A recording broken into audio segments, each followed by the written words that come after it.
Let's turn to the letter to the Romans, chapter 1. I'll read from verse 18. For the wrath of God is revealed from heaven against all ungodliness and unrighteousness of men, who suppress the truth in unrighteousness, because what may be known of God is manifest in them, for God has shown it to them. For since the creation of the world, his invisible attributes are clearly seen, being understood by the things that are made, even his eternal power and Godhead, so that they are without excuse.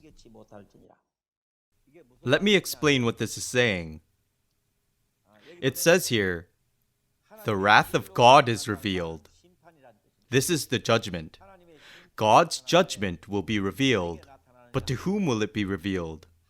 The judgment will be revealed to those who say they don't know God, those who do not believe in God. That's what this is saying.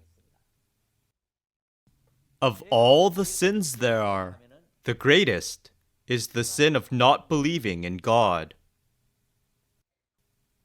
Why is that? Most people consider robbery to be a sin. They say it is a sin to steal something. They say that kidnapping is a sin. Doing drugs is a sin. And gambling is a sin. These are the actions they consider to be sins. But they don't think it is a sin not to believe in God. Do you know why? They think only crazy people believe in God, and anyone in his right mind doesn't believe in God.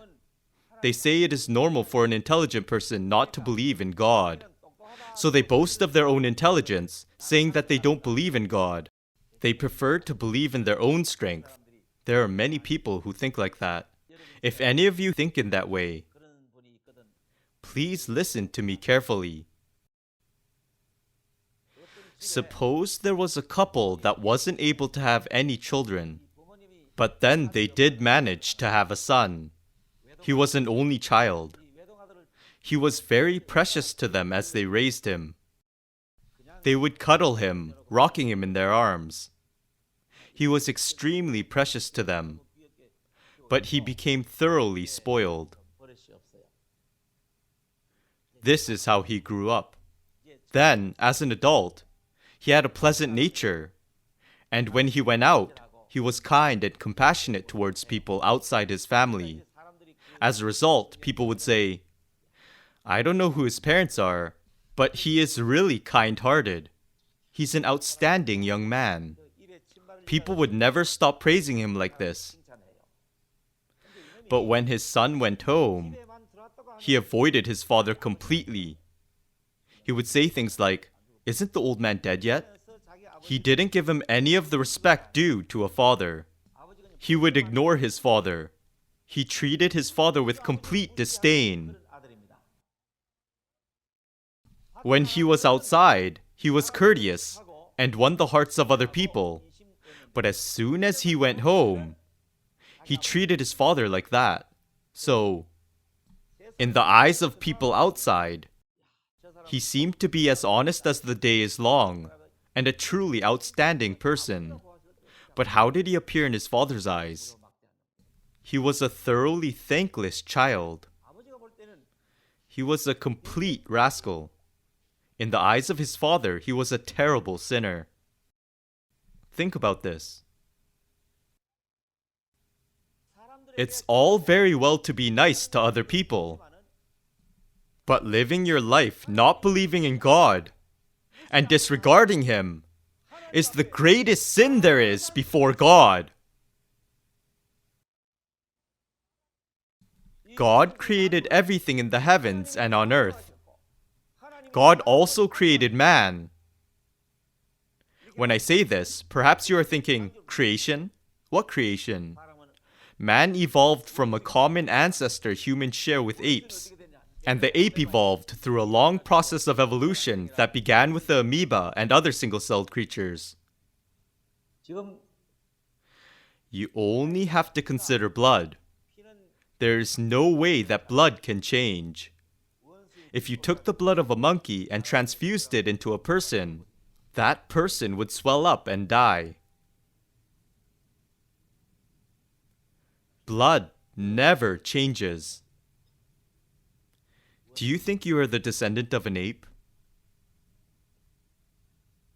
In any case, God will judge the sin of not believing in Him. 심판하시는 것입니다. So this is saying that the day will come when the fearful judgment of God will take place. The Bible tells us that even on that day of judgment, no one will be able to defend themselves or make any excuses. Let's read this, verses 19 and 20. Because what may be known of God is manifest in them, for God has shown it to them. For since the creation of the world, His invisible attributes are clearly seen, being understood by the things that are made, even His eternal power and Godhead, so that they are without excuse. Lord God, I couldn't see you with my physical eyes, and neither could I hear you. How was I supposed to believe in you? That was why I didn't believe, so why are you judging me? Why are you sending me to hell? It says here that you will not be able to make such an excuse. Why is that? It is because God has made it possible for you to know Him. God has provided two ways in which man can know Him. God has provided these two ways, but people have become lazy. 게을러 빠져가지고 They want to enjoy the things of the flesh. They are caught up in the physical pleasures of living in this world. And so they live their lives ignoring God. Why is that? If they were to think that God exists, it would hold them back from doing what they want to do. So they don't even look for God. So there are two ways to know God. The first of these ways is to be found within you.